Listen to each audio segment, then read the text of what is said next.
Welcome to the तार education friends. तार education में आप सभी का स्वागत है। आज है 12 जून 2021। देखेंगे अब तक के सभी महत्वपूर्ण करंट अफेयर्स जो आपकी आगामी सभी परीक्षाओं में के लिए महत्वपूर्ण होंगे। साथ में देखेंगे ज़्यादा से ज़्यादा एक्स्ट्रा फैक्ट्स जो आपको औरों से आगे रखेगा। इस क्लास का PDF डाउनलोड करने के लिए आप हमारे तार एजुकेशन की वेबसाइट पर जा सकते हैं, जिसका लिंक डिस्क्रिप्शन बॉक्स में दिया हुआ है। साथ ही आप तार एजुकेशन के social media platforms WhatsApp, Telegram, Facebook, Twitter इत्यादि से जुड़ सकते हैं। वहाँ भी आपको सभी अपडेट्स सबसे पहले मिलते रहेंगे। सबका लिंक डिस्क्रिप्शन बॉक्स में दिया हुआ है। क्वेश्चंस हिंदी इंग्लिश दोनों में है। आपसे आग्रह है कि क्लास पूरा देखें, तभी आपको इस क्लास का महत्व पता चलेगा। और क्लास अच्छा लगे तो प्लीज़ वीडियो को लाइक जरूर करें और तार एजुकेशन का सहयोग करें। ज़्यादा से ज़्यादा लोगों तक इसको शेयर करें। और चैनल पर आप नए हैं या चैनल को अब तक सब्सक्राइब नहीं किए हैं तो प्लीज़ अभी सब्सक्राइब बटन दबा दीजिए। और पहले से सब्सक्राइब कर लिए हैं तो बहुत बहुत धन्यवाद। तो चलिए शुरू करते हैं आज का क्लास। पहला प्रश्न है, which Indian actress has received the best actress award at the 23rd UK Asian film festival 2021 रिसेंटली। हाल ही में 23वें UK एशियन फिल्म फेस्टिवल 2021 में किस भारतीय अभिनेत्री को सर्वश्रेष्ठ अभिनेत्री का पुरस्कार मिला है? तो इसका सही जवाब है तिलोत्तमा सोम। इन्हीं को मिला है UK एशियन फिल्म फेस्टिवल 2021 में सर्वश्रेष्ठ अभिनेत्री, और ये भारतीय हैं। यह पुरस्कार उनके फिल्म राहगीर द वेफेयरर्स में अपनी भूमिका निभाने के लिए दिया गया है। और इसी कड़ी में, इसी पुरस्कार में सर्वश्रेष्ठ निर्देशक जो हैं गौतम घोष, ये भी भारतीय हैं। इनको सर्वश्रेष्ठ निर्देशक अर्थात डायरेक्टर का पुरस्कार मिला है। अब चलिए बाकी ऑप्शन देखते हैं।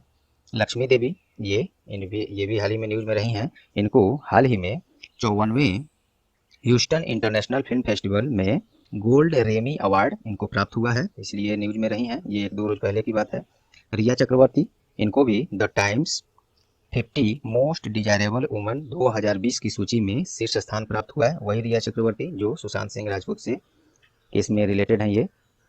और इनको तो मिला है the times 50 most desirable woman 2020 की सूची में पहला स्थान।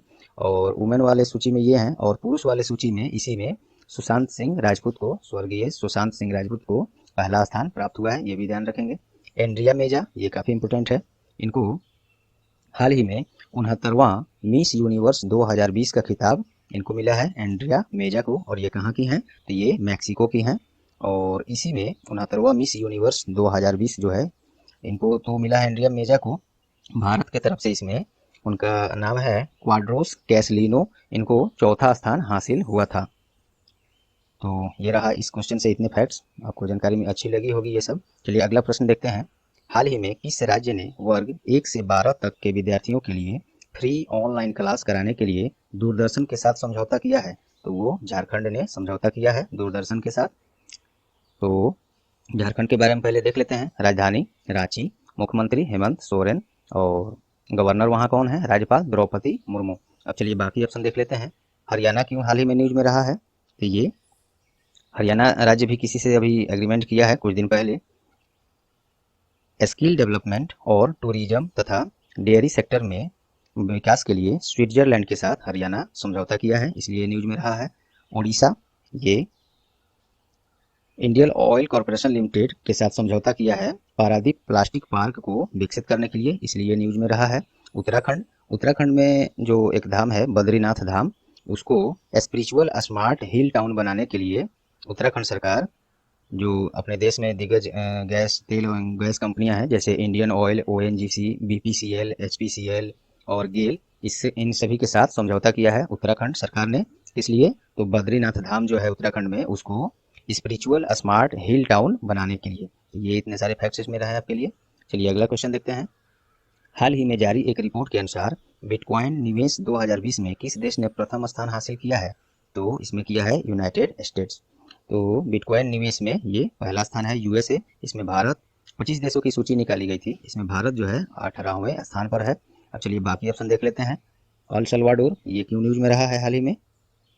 तो ये हाल ही में बिटकॉइन को लीगल टेंडर का दर्जा देने वाला विश्व का पहला देश बन गया है, इसलिए न्यूज में रहा है। चाइना, हाल ही में इंसानों में पहला बर्ड फ्लू जिसका वायरस का नाम है वो H10N3 स्ट्रेन का पहला मरीज चाइना में मिला है।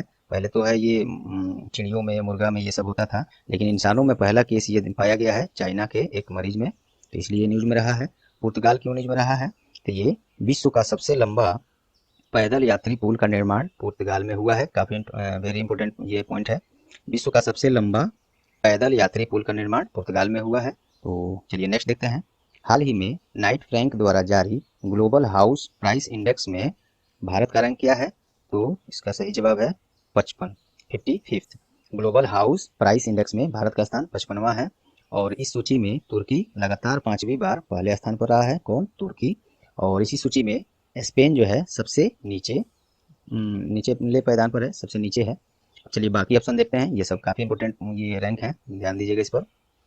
142nd 142वां ये क्या है? इसमें हाल ही में विश्व प्रेस स्वतंत्रता सूचकांक 2021 निकाला गया था, उसमें भारत का स्थान 142वां है। और भारत लगातार दूसरे वर्ष इस सूची में 142वें पर ही रहा है। और इसी सूची में लगातार 5वीं बार नॉर्वे पहले स्थान पर रहा है। और सबसे नीचे इस सूची में कौन रहा है? तो इरिट्रिया एक देश है, वो सबसे निचले स्थान पर रहा है। और विश्व प्रेस स्वतंत्रता दिवस मनाया कब जाता है? तो 3 मई को मनाया जाता है। तो देखिए यहाँ से आपको इतने फैक्ट्स मिले, आराम आराम से केवल आप सुनते जाइए, सभी फैक्ट्स आपको याद होते जाएंगे। अगर क्लास जो है थोड़ा अगर फास्ट जा रहा हो तो आप यूट्यूब के सेटिंग में जाकर वीडियो प्लेबैक को थोड़ा सा स्लो कर लेंगे, क्योंकि मैं नहीं चाहता कि ज़्यादा समय आपका इसमें जाए, इसलिए थोड़ा सा फास्ट मैं चलता हूँ और आपको इसी में जो है शिफ्ट होते जाना पड़ेगा इसी वे में। चलिए 117वां रैंक ये क्या है? तो ये हाल ही में संयुक्त राष्ट्र के द्वारा एक सूची जारी किया गया था, सतत विकास लक्ष्य का एक रिपोर्ट, जिसको इंग्लिश में सस्टेनेबल डेवलपमेंट गोल्स का एक रिपोर्ट निकाला गया था। इसमें भारत 117वें स्थान पर है। और 49th क्या है? तो ये हाल ही में चांडलर गुड गवर्नमेंट इंडेक्स 2021 जारी किया गया था, इसमें भारत का स्थान 49th रहा था। और इसमें सबसे ऊपर कौन रहा था? तो फिनलैंड पहले स्थान पर रहा था। और सबसे नीचे वेनेजुएला जो देश है वो सबसे नीचे रहा था। इसमें Chandler good government index, Bharat 49 पर। चलिए अगला देखते हैं। हाल ही में किसे ग्रीन प्रीमियर अवार्ड 2021 से पुरस्कृत किया गया है? तो इसका सही जवाब है चारू खोसला। चारू खोसला को ग्रीन प्रीमियर अवार्ड 2021 से पुरस्कृत किया गया है। और ये पुरस्कार उन्हें ऊर्जा प्रबंधन में अतुलनीय योगदान के लिए दिया गया है। और यह पुरस्कार फिक्की FLO तथा स्टार्टअप पंजाब, पंजाब का एक स्टार्टअप है, उसका नाम है स्टार्टअप पंजाब, इन दोनों के संयुक्त प्रयास से यह पुरस्कार दिया जाता है ऊर्जा के क्षेत्र में उचित प्रबंधन के लिए। तो ये मिला है चारू खोसला को। अब चलिए बाकी ऑप्शन देख लेते हैं। डेविड डियोक, काफी इंपोर्टेंट ये पॉइंट रहेगा। हाल ही में इंटरनेशनल बुकर प्राइज 2021 दिया गया है किनको? डेविड डियोक को। और संजय दत्त को, हाँ हाँ वही संजय दत्त, मुन्ना भाई MBBS, इनको हाल ही में संयुक्त अरब अमीरात सरकार ने गोल्डन वीजा देने का फैसला किया है, इसलिए न्यूज में रहे हैं संजय दत्त। अमर्त्य सेन, इनको हाल ही में स्पेन का शीर्ष पुरस्कार है एक, उसका नाम है प्रिंसेज ऑफ एस्ट्रियस अवार्ड 2021, उससे अमर्त्य सेन को पुरस्कृत किया गया है। कौन है अमर्त्य सेन? वही जो 1998 में अर्थशास्त्र के क्षेत्र में पहले भारतीय थे जो नोबेल पुरस्कार पाए थे, अमर्त्य सेन, उन्हीं को मिला है प्रिंसेज ऑफ एस्ट्रियस अवार्ड 2021, जो कि स्पेन का शीर्ष पुरस्कार है। चलिए नेक्स्ट देखते हैं। हाल ही में सुरक्षित हम सुरक्षित तुम अभियान किसके द्वारा लॉन्च किया गया है? तो इसका सही जवाब है नीति आयोग। नीति आयोग ने सुरक्षित हम सुरक्षित तुम अभियान शुरू किया है। एक्चुअली में ये नीति आयोग और पीरामल फाउंडेशन के संयुक्त प्रयास से देश के 112 आकांक्षित जिलों में ये शुरुआत किया गया है इस अभियान को। और इसका उद्देश्य क्या है? तो इस उद्देश्य से, इस अभियान से तहत जिला प्रशासन के द्वारा कोविड-19 रोगियों को होम केयर की सुविधा प्रदान की जाएगी। यही है सुरक्षित हम सुरक्षित तुम अभियान। तो चलिए नीति आयोग ने शुरू किया है तो उसके बारे में देख लेते हैं। नीति आयोग का full form the national institution for transforming India. इसकी स्थापना 1 जनवरी 2015 मोदी जी के आने के बाद योजना आयोग के स्थान पर नीति आयोग की स्थापना की गई थी 1 जनवरी 2015 में। ये पूछा जाता है क्योंकि नया है ये। और इसके चेयरमैन वर्तमान में जो भी प्रधानमंत्री होते हैं देश के, भारत के, वही होते हैं चेयरमैन, तो अभी मोदी जी हैं। और वाइस चेयरमैन राजीव कुमार हैं। CEO अमिताभ कांत हैं। ये टोटल पॉइंट सभी विभिन्न परीक्षाओं में पूछे जा चुके हैं, तो ध्यान देंगे इस पर। अब चलिए बाकी ऑप्शन देखते हैं। हरियाणा सरकार द्वारा हाल ही में प्राण वायु देवता पेंशन योजना का शुरुआत किया गया है। ये क्या है? तो इसके तहत वैसे सभी पेड़ पौधे को सम्मानित किया जाएगा जो 75 वर्ष या उससे अधिक आयु के हैं और जीवन भर ऑक्सीजन और छाया प्रदान करके मानवता की सेवा किया है। तो ये प्राण वायु देवता पेंशन योजना हरियाणा सरकार का है। ये पश्चिम बंगाल सरकार द्वारा हाल ही में 3 योजनाएं शुरू किया गया था, जिसमें से एक हम काफ़ी महत्वपूर्ण है वो अभी चर्चा कर रहे हैं, बाकी मैंने पिछले क्लास में कर दिया है। तो उस योजना का नाम है लक्ष्मी भंडार परियोजना। इस योजना के तहत वैसी महिलाएं जो घर की मुखिया हैं, किसी कारणवश उस घर में अब पुरुष मुखिया नहीं है, ये औरतें ही उस घर की मालिक है अब, तो उस महिला को प्रति महीने 500 रुपये भत्ता दिया जाएगा। और वही महिला जो अनुसूचित जाति अनुसूचित जनजाति की महिलाएं हैं उनको 1000 रुपये प्रति महीना दिया जाएगा। तो ये है लक्ष्मी भंडार परियोजना पश्चिम बंगाल सरकार के द्वारा। उत्तराखंड कोविड-19 के कारण अनाथ हुए बच्चों के लिए उत्तराखंड सरकार ने वात्सल्य योजना का शुरुआत किया था। तो ये है इसके लिए। चलिए अब नेक्स्ट क्वेश्चन देखते हैं। हाल ही में बच्चों पर आधारित जारी पुस्तक द बेंच किसके द्वारा लिखी गई है? ये इसका घोषणा तो मई महीने में ही शुरुआत में हो चुकी थी, लेकिन इसका अभी जारी हो गया है। ये पुस्तक जून में ही होने वाला था। इसका नाम है द बेंच। ये किसके द्वारा लिखा गया है? तो ये लिखा गया है मेघन मार्कले द्वारा। मेघन मार्कले कौन है? तो ब्रिटिश रॉयल फैमिली में प्रिंस हैरी जो हैं उन्हीं की पत्नी है मेघन मार्कले। ये बच्चों पर आधारित पुस्तक है द बेंच। अब चलिए बाकी ऑप्शन देख लेते हैं। विनोद कापरी, ये हाल ही में एक पुस्तक लिखे हैं, उसका नाम है 1232 किलोमीटर अर्थात 1232 kilometre 1232 kilometre the long journey home. ये पुस्तक का नाम है, विनोद कापरी लिखे हैं। ये इसलिए महत्वपूर्ण है कि शुरू में जब 2020 में फुली लॉकडाउन पूरे भारत में लगाया गया था, तो जो भी मजदूर बाहर काम करने के उद्देश्य से गए थे उनको वहाँ सर्वाइव करने में काफ़ी दिक्कत हो रही थी और सभी यातायात सुविधाएं तो बंद कर दी गई थी। तो वे लोग पैदल ही अपने अपने घर पहुँचने के लिए चल दिए थे। उसी की व्याख्या इस पुस्तक में की गई है। क्या नाम है? 1232 kilometre the long journey home. Vinod कापरी द्वारा लिखा गया है। रवि शास्त्री, वही रवि शास्त्री जो भारतीय क्रिकेट टीम के कोच हैं वर्तमान में, इन्होंने भी एक पुस्तक लिखा है, उसका नाम है star gazing the players in my life. ये रवि शास्त्री द्वारा लिखा गया है। रस्किन बॉन्ड, ये काफ़ी चर्चित व्यक्ति हैं, इन्होंने भी एक पुस्तक लिखा है all time favourite for children. ये पुस्तक रस्किन बॉन्ड द्वारा लिखा गया है। और ये कहाँ के हैं? तो ये ब्रिटिश मूल के एक भारतीय लेखक हैं रस्किन बॉन्ड। चलिए नेक्स्ट देखते हैं। हाल ही में मंगोलिया के नए राष्ट्रपति किसे चुना गया है? तो इसका सही जवाब है उखना खुरेल सुख। ये चुने गए हैं मंगोलिया के नए राष्ट्रपति। मंगोलिया के बारे में देख लेते हैं। कैपिटल है उलान बटार और करेंसी है मंगोलियन टोगरो। प्रधानमंत्री ये क्लियर नहीं हुआ, ये वहाँ के ऑफिशियल वेबसाइट पर भी मैंने चेक किया और विकिपीडिया पर भी, तो ये कुछ ज़्यादा क्लियर नहीं हुआ, इसलिए मैंने इसको अभी गैप रखा है। आगे फिर इसकी चर्चा हम लोग क्लियर करके कर लेंगे। और प्रेसिडेंट वही हो गए उखना खुरेल सुख। अब चलिए बाकी ऑप्शन देखते हैं। एंटोनियो कोस्टा, ये कहाँ के हैं? तो ये पुर्तगाल के प्रधानमंत्री हैं। एंटोनियो कोस्टा काफ़ी चर्चित हैं, ये भी पुर्तगाल के प्रधानमंत्री हैं एंटोनियो कोस्टा। पुर्तगाल की राजधानी क्या है? लिस्बन। Currency euro. अच्छा, प्रविंद जगन्नाथ, ये मॉरिशस के प्रधानमंत्री हैं और मॉरिशस की राजधानी क्या है? Port Louis. और करेंसी क्या है? मॉरिशियन रुपी। तो ये रहे मॉरिशस के प्रधानमंत्री प्रविंद जगन्नाथ। और बोरिस जॉनसन, ये तो माइंड में क्लिक करना चाहिए आप लोग को, कौन है ये? तो ये यूनाइटेड किंगडम के प्रधानमंत्री हैं, प्राइम मिनिस्टर हैं बोरिस जॉनसन। यूके की राजधानी लंदन। Currency pound sterling. ये फैक्ट्स मिले आपको इतने इस प्रश्न में। चलिए नेक्स्ट। हाल ही में किस राज्य सरकार ने गरीब बच्चों के लिए प्रतियोगी परीक्षाओं और प्रशासनिक परीक्षाओं की तैयारी के लिए मुख्यमंत्री अनुप्रति कोचिंग योजना का शुरुआत किया है? तो इसका सही जवाब है राजस्थान।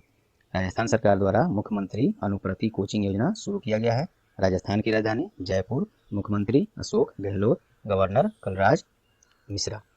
बाकी ऑप्शन देखते हैं। आंध्र प्रदेश, ये आंध्र प्रदेश द्वारा हाल ही में जगन्नाथ थोडू योजना शुरू किया गया है। इस योजना के तहत छोटे एवं लघु विक्रेताओं और कारीगरों की सहायता हेतु एक ऋण योजना है ये जगन्नाथ थोडू योजना। ये आंध्र प्रदेश सरकार का है। मध्य प्रदेश सरकार, हाल ही में अंकुर स्कीम लॉन्च किया गया है मध्य प्रदेश सरकार द्वारा। इसमें क्या होगा? वैसे लोगों को पुरस्कृत किया जाएगा जो इस मानसून में ज़्यादा से ज़्यादा पेड़ पौधे लगाएंगे। तो अंकुर स्कीम मध्य प्रदेश। हरियाणा सरकार, ये हाल ही में पर्यावरण को स्वच्छ बनाने के लिए ऑक्सी वन, यहाँ वन है फॉरेस्ट वाला वन, ऑक्सी वन बनाने का घोषणा किया है। तो इसके तहत क्या होगा? राज्य में 80 एकड़ से अधिक वृक्ष लगाए जाएंगे, वन फैलाए जाएंगे। तो ये हरियाणा सरकार का है। चलिए नेक्स्ट देखते हैं। हाल ही में फोर्ब्स द्वारा जारी world best banks in India की सूची में कौन सा बैंक शीर्ष स्थान हासिल किया है? तो इसका सही जवाब है डीबीएस बैंक। फोर्ब्स द्वारा जारी है ये world best banks in India की सूची। इसमें पहले स्थान पर डीबीएस बैंक है। ये डीबीएस बैंक का फुल फॉर्म कुछ लोग को नहीं मालूम होगा, डेवलपमेंट बैंक ऑफ सिंगापुर, वही है डीबीएस बैंक। इस सूची में सीबीएस बैंक दूसरे स्थान पर, आईसीआईसीआई तीसरे स्थान पर और स्टेट बैंक ऑफ इंडिया 7वें स्थान पर है भारत के लिए। और फोर्ब्स क्या है, तो ये अमेरिकन मैगजीन, बिजनेस मैगजीन है, वेबसाइट भी है, तो वही है फोर्ब्स, वही सूची ये जारी किया है। अब चलिए बाकी ऑप्शन देख लेते हैं, ये क्यों चर्चा में रहे हैं। आईसीआईसीआई बैंक हाल ही में विदेशों से सीधे भारतीय ग्राहकों के खाते में पैसा अंतरण करने के लिए स्विफ्ट जीपीआई इंस्टेंट नामक सुविधा लॉन्च किया है आईसीआईसीआई बैंक ने। स्विफ्ट जीपीआई इंस्टेंट, यही नाम है इसका सुविधा का। और इसके द्वारा होगा क्या, तो मैंने बता ही दिया, विदेशों से भारतीय ग्राहकों के खाते में सीधे पैसा अब आएंगे। और स्विफ्ट क्या है, तो स्विफ्ट का फुल फॉर्म होता है society for world wide interbank financial telecommunication. इसके द्वारा क्या होता है, जैसे भारत में अगर हम लोग पैसा किसी के खाते में भेजते हैं, एनईएफटी करते हैं, तो वो एनईएफटी के द्वारा जाता है। और वही विदेश से जब पैसा मंगाना होगा, एनईएफटी में क्या होता है, उसमें जो 11 अंक का कोड होता है, ये भी एक प्रश्न है कि एनईएफटी में कितने कोड होते हैं। 11 डिजिट का वो होता है, अल्फा न्यूमेरिक होता है। उसमें क्या होता है, एनईएफटी में सीधे सबसे पहले बैंक को पहचाना जाता है, उसमें जो कोड होता है। बैंक के बाद वो ब्रांच कहाँ है ये पहचाना जाता है। ब्रांच के बाद उस ब्रांच में कौन से खाता है वो अकाउंट दिया जाता है, उससे वो पहचान कर पैसे सही जगह पर एनईएफटी के थ्रू पहुंच जाता है। तो ठीक वही सुविधा है स्विफ्ट, वो है, बस वो विदेश से जब मंगाना हो पैसा तो वो स्विफ्ट के थ्रू, स्विफ्ट कोड के थ्रू आता है, तो ये है स्विफ्ट। तो ये फैक्ट हालांकि हमने पहले कई बार बताया है, फिर मैंने बता दिया, कुछ लोग ना जानते होंगे। और चलिए अब है Equitas SFB small finance bank. Equitas small finance bank ये हाल ही में NRI online account opening facility देने वाला देश का पहला स्मॉल फाइनेंस बैंक बन गया है। पहला है इसलिए इम्पोर्टेंट है ये। NRI online account opening facility देने वाला पहला स्मॉल फाइनेंस बैंक हो गया इक्विटस स्मॉल फाइनेंस बैंक। सीडबी क्या किया है, ये हाल ही में एक योजना, ऋण योजना शुरू किया है, स्वास्थ्य और आरोग्य। इस ऋण योजना के तहत वैसे कंपनियां जो कोविड-19 से संबंधित आवश्यक वस्तुएं का प्रोडक्शन कर रहे हैं, उनको यदि पूंजी की जरूरत है तो वे सीडबी द्वारा ये जो योजना है स्वास्थ्य और आरोग्य, इसके द्वारा ऋण के लाभ उठा सकते हैं। अब चलिए यहाँ से कुछ questions one liner extra fact के साथ देख लेते हैं फटाफट। जहाँ वोट वहाँ वैक्सीनेशन अभियान किस राज्य के द्वारा शुरू किया गया है, तो ये दिल्ली के द्वारा। इसमें होगा क्या, वो लोग जो भी लोग हैं 40 वर्ष से ऊपर, वो जहाँ वो जिस बूथ पर वोट देते हैं उसी बूथ पर उनको वैक्सीनेशन की सुविधा उपलब्ध करा दी जाएगी। यही है जहाँ वोट वहाँ वैक्सीनेशन, शुरू किया है दिल्ली सरकार ने। दिल्ली के मुख्यमंत्री आप लोग तो जानते ही हैं, अरविंद केजरीवाल। और उपराज्यपाल वहाँ कौन है, अनिल बैजल। चलिए नेक्स्ट। हाल ही में उड़ीसा का प्रसिद्ध पर्यावरणविद और शिक्षाविद का निधन हो गया है। उनका नाम क्या है, तो प्रोफेसर राधा मोहन। काफ़ी ये प्रचलित व्यक्ति हैं, क्योंकि इस पर, इनके निधन पर प्रधानमंत्री, राष्ट्रपति, उपराष्ट्रपति सब लोग शोक व्यक्त किए हैं। उड़ीसा के हैं प्रसिद्ध पर्यावरणविद और शिक्षाविद प्रोफेसर राधा मोहन, इनका निधन हो गया। नेक्स्ट। हाल ही में किसे एशिया पैसिफिक उत्पादकता चैंपियन पुरस्कार से पुरस्कृत किया गया है। एशिया पैसिफिक उत्पादकता चैंपियन पुरस्कार ये मिला है आरएस सोढी, ये नाम से आप लोग वाकिफ होंगे। ये कौन है, तो गुजरात के सहकारी दूध विपणन संघ जो अमूल है, जिसका प्रोडक्ट हम लोग यूज करते हैं, उसी के प्रबंध निदेशक हैं। यह पुरस्कार एशिया प्रशांत क्षेत्र में उत्पादकता बढ़ाने के प्रयास के लिए दिया जाता है। तो ये मिला है आरएस सोढी को। चलिए नेक्स्ट देखते हैं। हाल ही में किस राज्य सरकार के द्वारा मुख्यमंत्री किसान मित्र ऊर्जा योजना का शुरुआत किया गया है, तो इसका सही जवाब है राजस्थान सरकार द्वारा। मुख्यमंत्री किसान मित्र ऊर्जा योजना राजस्थान सरकार शुरू किया है। और इसके द्वारा क्या होगा, तो कृषि कार्य में जो भी बिजली खर्च होंगे उसका जो बिल आएगा फार्मर को, किसान को, उसमें छूट प्रदान किया जाएगा। इंटरेस्ट सबवेंशन उसको बोलते हैं, वही छूट दिया जाएगा राजस्थान सरकार द्वारा किसानों को। मुख्यमंत्री किसान मित्र ऊर्जा योजना के तहत राजस्थान का राजधानी जयपुर, मुख्यमंत्री अशोक गहलोत, गवर्नर राज्यपाल कलराज मिश्रा। चलिए बाकी ऑप्शन देख लेते हैं। पंजाब सरकार द्वारा हाल ही में प्रत्येक महीने महिलाओं को मुफ्त में सैनिटरी पैड प्रदान करने के लिए एक योजना शुरू किया है, उसका नाम है उड़ान। ये पंजाब सरकार का है। गुजरात, ये कोविड-19 के कारण अनाथ हुए बच्चों की देखरेख के लिए गुजरात सरकार ने एक योजना लॉन्च किया है, उसका नाम है बाल सेवा योजना। गुजरात सरकार, हालांकि बाल सेवा योजना जो है गुजरात और एक और राज्य है उत्तर प्रदेश, दोनों ये सेम एक ही नाम से योजना शुरू किया है, उसी के लिए कोविड-19 के कारण अनाथ हुए बच्चों के लिए। तो ये ध्यान रखेंगे, ये योजना उत्तर प्रदेश सरकार ने भी शुरू किया है। दोनों में फर्क इतना है कि लाभ जो दे रहे हैं ये लोग, उसमें कुछ अंतर है। असम सरकार ये हाल ही में कोविड-19 के कारण अनाथ हुए बच्चों के देखरेख के लिए ही मुख्यमंत्री शिशु सेवा योजना ये शुरू किया है असम सरकार ने। इसके तहत क्या होगा, तो प्रत्येक बच्चे को 3,500 रुपये प्रत्येक महीना सहायता राशि प्रदान किया जाएगा। और वैसे लड़कियां जो शादी के उम्र की हो गई हैं तो उनके शादी के समय 1 तोला सोना और 50,000 रुपये दिया जाएगा। इस योजना के तहत क्या नाम है, मुख्यमंत्री शिशु सेवा योजना असम सरकार। तो ये सब रहे इतने फैक्ट इसमें। चलिए क्वेश्चन ऑफ द डे आज का देखते हैं। हाल ही में कौन असम का 7वां राष्ट्रीय उद्यान बन गया है? ये क्वेश्चन शायद हमें लग रहा है कल ही चर्चा हुआ है। इसका जवाब आप लोग कमेंट बॉक्स में दें। और तो चलिए दोस्तों, उम्मीद करता हूँ ये क्लास आप लोग को परीक्षा उपयोगी लगी होंगी। यदि हाँ तो प्लीज़ वीडियो को लाइक कर दें, वीडियो को ज़्यादा से ज़्यादा शेयर करके अन्य सोशल मीडिया ऐप ग्रुप्स में शेयर करके टार एजुकेशन का सहायता करें, क्योंकि आप लोग के सहयोग से ही ये प्लेटफॉर्म आगे बढ़ सकता है। और चैनल पर आप नए हैं या चैनल को अब तक सब्सक्राइब नहीं किए हैं तो अभी सब्सक्राइब बटन दबा दीजिए, और पहले से सब्सक्राइब कर लिए हैं तो बहुत बहुत धन्यवाद। और बेल आइकन साथ में दबा दें, जिससे आगे आने वाले सभी महत्वपूर्ण क्लास के नोटिफिकेशन आपको सबसे पहले मिले। तो चलिए, ये रहा आज का क्लास। All the best.